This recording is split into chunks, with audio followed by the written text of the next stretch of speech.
What is up, guys? It's James from FishStakes and we're back on Flight Sim, and today is the day we're doing the 747 ILS landing and approach tutorial finally. Before we get started, if you do enjoy the content and you are learning anything from it, please do hit the like button and subscribe if you want to see more stuff like this. Let's get right into it. So we're going to be landing this bad boy today, and I'm going to do this video in exactly the same way as I did the A320 ILS landing tutorial, so if you've watched that you know sort of what to expect. But basically we're going to go over the important information you need to know first. So if you're a beginner and you've never landed the 747 before, then this is the video for you. We're going to help you get it on the ground for the first time. We're going to make it as easy as possible, and then I'll give you tips on how you can improve upon the approach at the end of the video. Let's take a look at the information you need to know. So we come down to the FMS. I've already got it set up on our legs page, which is this page here, and we can see all of our nav points which are already set. This is the flight plan from Manchester to Helsinki that we set up in the very first video all that time ago. Link in the description to set up your own flight plan if you don't know how to do that. What we're going to do is use the next page button to come to the end of our trip, and we can see here Divam. Divam is where we start our approach. You'll know this because when we set up our flight plan, we picked our approach plan, we selected the Divam nav point as our way of approach. So if you're not following the same flight plan as me, you'll know what one it is because you had to select it for your approach. If we come to next page, we can start to see our waypoints here, and we can start to see where the plane descends. The first thing I want to make clear about the 747 systems at the moment in this game and the way that they get set up when you do the flight plan in game is that it's broken. The descent is broken. This information is not accurate at all. So if we look here at PEXN, we're at flight level 430, which is 43,000 feet, and by the next waypoint, HK945, it wants us to be at 6,400 feet, and that's just not realistic. It's just, to say the least. So we are going to have to descend the plane ourselves and essentially ignore this information. There is a way around this to get more accurate descent flight levels, and that would be to use Simbrief. There's always a Simbrief link in the description of my videos if you want to give it a go. What Simbrief is basically a piece of software that will generate a realistic flight plan for you, and then what you do is, once you've generated that and you download it, you then have to come here and input all that information into the MCDU yourself. So it is a little bit more of an advanced thing. I could potentially do a video on that if it's something people want to see, but obviously for beginners, I want you to be able to set up the flight plan in the game itself so you don't have to go out and use those external things. It makes it much easier, but just bear in mind that this information is not really correct. The only difference with Simbrief is you'll have accurate information to go off here. Today we will be doing our own, but that's okay, you can follow along with me. The other thing that I want to look at is if we come to our init ref and then we go to approach, this is our V reference speeds for landing. So we're going to land with 30 flaps and 159 knots, 160 knots, same thing. So this is fine. This is an accurate speed to land the 747 at, so that's okay. But that information is there just in case you need it for a reference. So let's take a quick look at exactly what we're going to do today. So as I said, our approach is going to start at Divam. By Ruli, we need to be at a flight level 2,300 in order to capture the glide slope. This works exactly the same way as the A320 if you've already done that.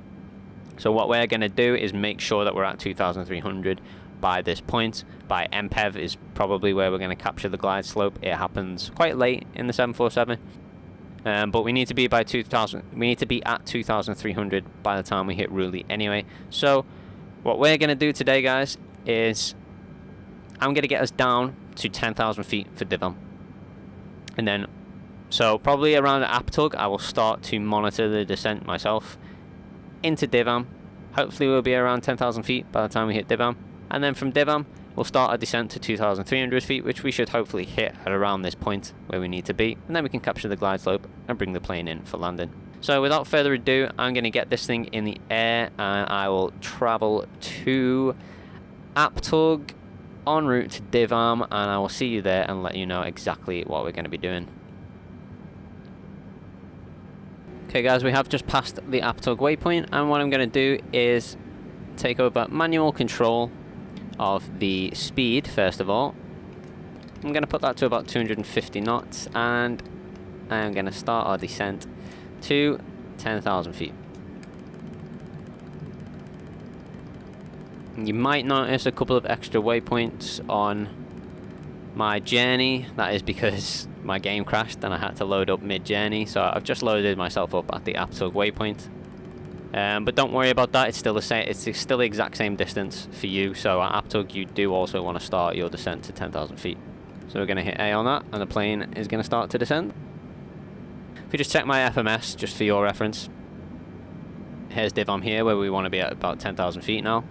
But everything else still remains the same. These extra waypoints, you don't need to worry about them. So as you can see, guys, we're just approaching our div waypoint now, and we're at around about 10,000 feet, 10,400, so that's fine. We'll be at 10,000 feet by the time we hit div, which is exactly what we wanted. So the only things to bear in mind are, once we hit 10,000 feet, we're going to put our landing lights on. And we're also going to adjust our airspeed as well.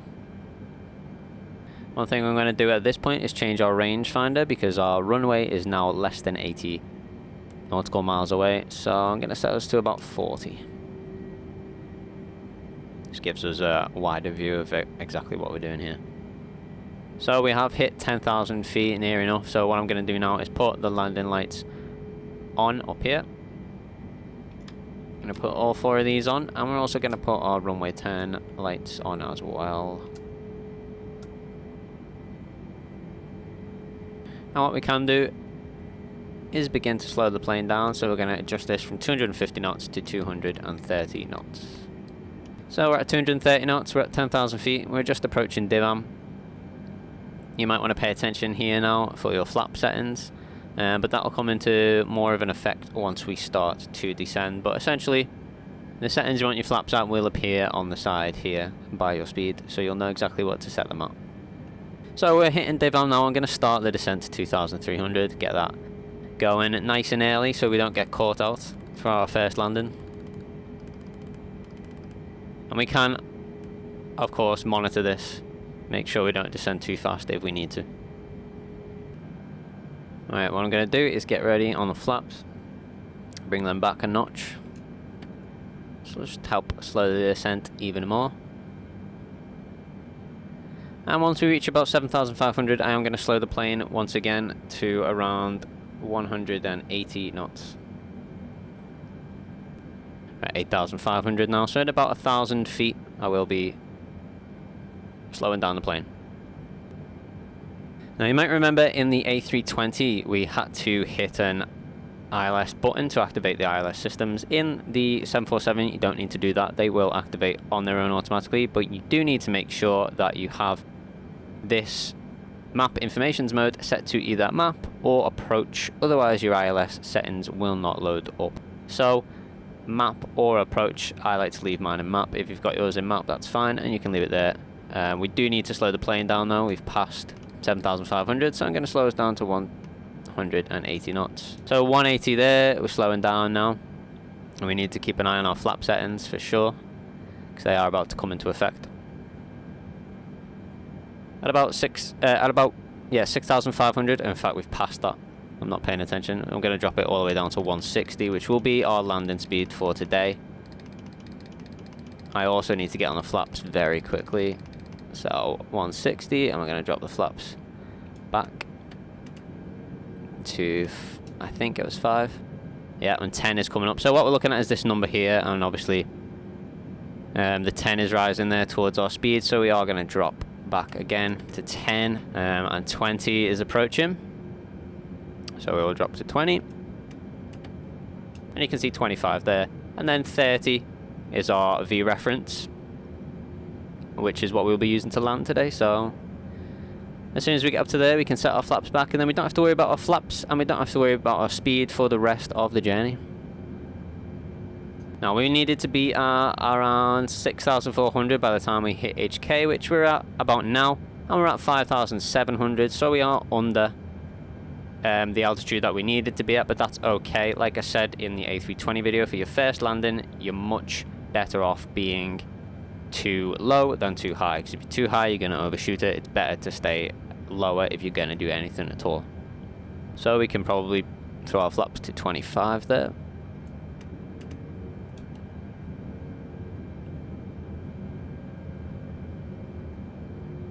And what we're looking for is, if you remember from the A320, there was a bunch of white dots that come around the screen here. Those will pop up automatically, so we are just going to be waiting for them to pop up. And then we can start our ILS approach. Check in with ATC, and they are expecting our approach on 04 left runway, and it is an ILS approach, so that's perfect. Now we're going to drop our flaps back to 30 now.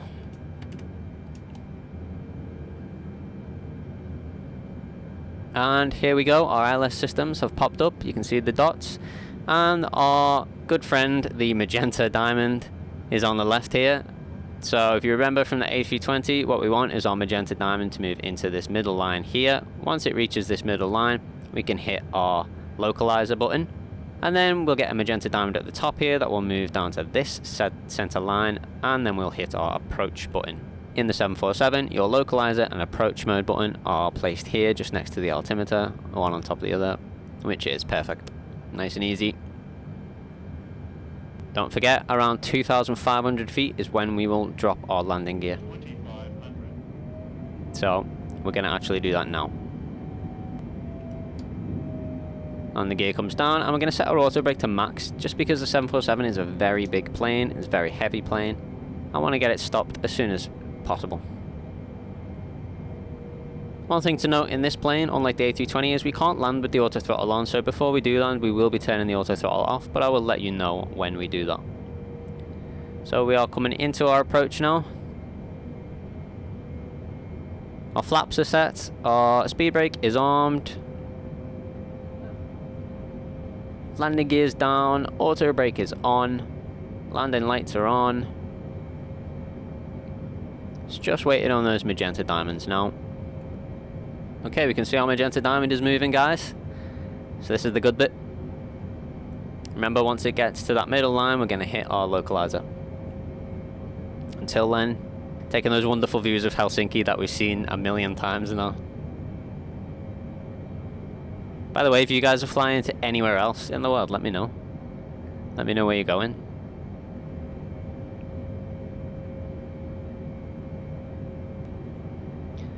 Getting very close now to intercepting that localizer. What I'm going to do is I'm going to change my range to 10 nautical miles now as we get in closer to the ground. And it looks like our magenta diamond is just intercepting our middle line there. So I'll give it a couple more seconds and then I'll hit our localizer. Alright, let's smack that localizer. Bang.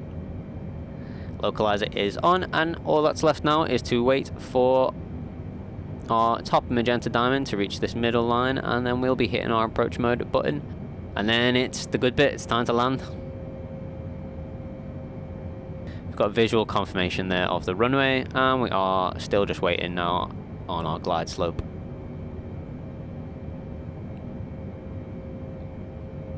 Here we go now, moving nice and fast. Magenta diamond on its way down. Okay, we're about ready to intercept that glide slope. Get ready on your approach button. Let's go.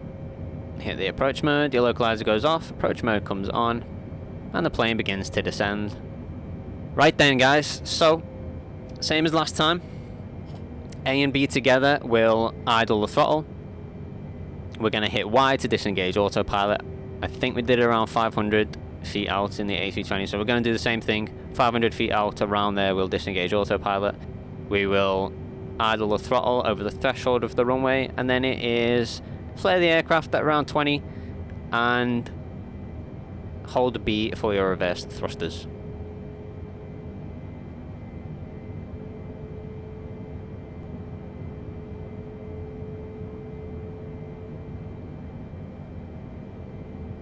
Okay, what I'm going to do is I'm going to take our auto throttle off at this point.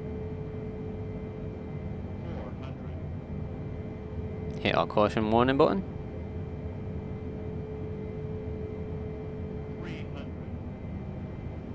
Okay, we will disengage our autopilot now. There's no audio cue there on the 747. Idle the throttle over the threshold. 50, 40, 30, 20. Flare the aircraft.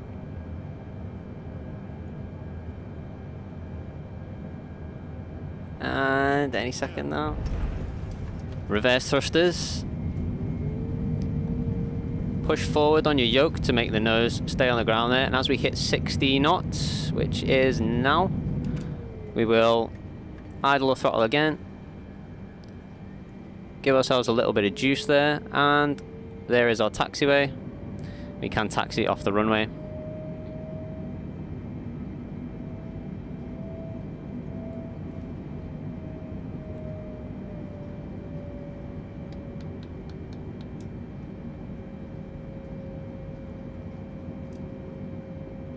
So because we are a big aircraft, we're going to go past our hold short here to this second line.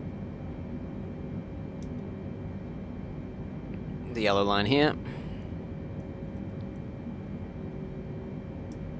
And we will just briefly stop the aircraft here, clear of the runway. And I'm going to go over a couple of things. So first of all, we can take our landing lights off because we have landed. We can turn our taxi lights on. And we're going to go ahead and turn on our APU. Just in case, as always, there is an interim between connecting to the ground power and turning off our engine. So at this point, if you are manually using your ATC, you can request your taxiway to the gate. We've already got ours, so we're off down that way somewhere to go and find our gate. This is a much harder plane to land than the A320. It does take a little bit more practice. Don't forget it's a much bigger plane, and as you're trying to keep that plane central with your runway, those small adjustments make very big changes in this plane. As long as you had a smooth landing, didn't bounce or anything like that, then you did fine. Let's get ourselves over to our gate.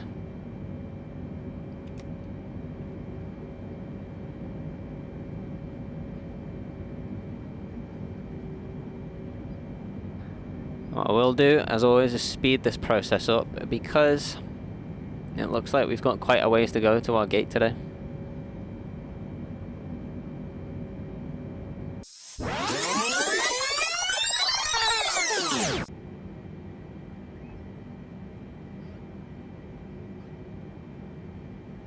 Okay, very long taxiway today, but we finally made it to the end.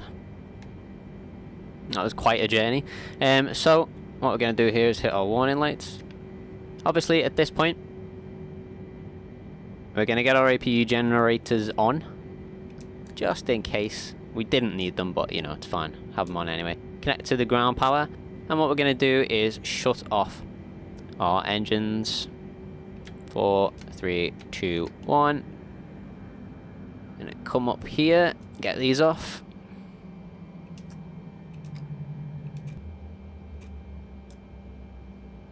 And we can disconnect our APU.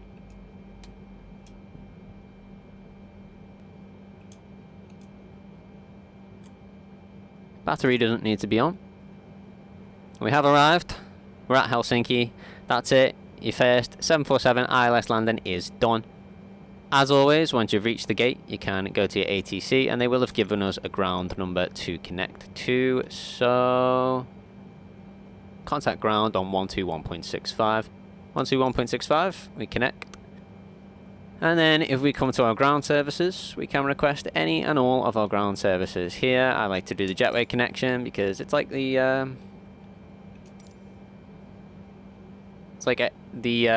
passengers get to depart, you know, we've done our trip. That jetway isn't even connected to the airport though. So that's good. That's it. So what they'll do is they'll depart the plane. Oh, it is connected now. Brilliant. Brilliant, Microsoft. So thank you very much for watching, guys. If you've enjoyed this video, if it's helped you out getting your first landing, then don't forget, like, comment and subscribe, and stick around in a second once I shut these engines down, and I will let you know, as always, what you can do to improve. on your landings in the future, making me even better. So let's get this thing shut down once and for all. We got our external power 1 and 2 here. We're going to slap the 2 and we're going to slap the 1, and I am going to see you in the next video.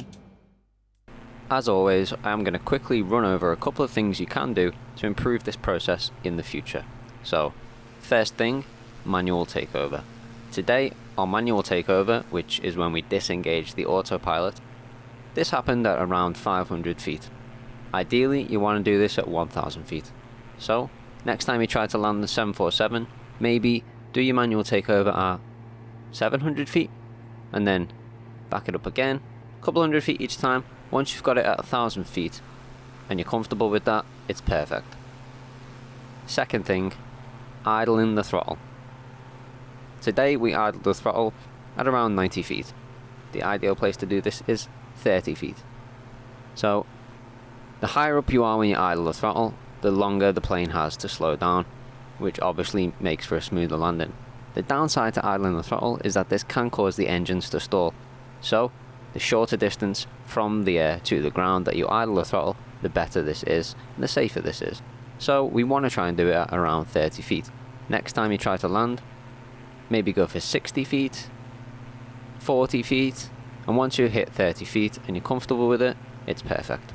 Normally I would say try and stick to the ATC commands when you try to land. However, as we discussed at the start of the video, in the 747, the ATC callouts are completely broken. So I would either try to use Simbrief for more accurate descents, or if you just want to stick to the game and you want to avoid Simbrief altogether, I would honestly just recommend turning ATC off and not worrying about it.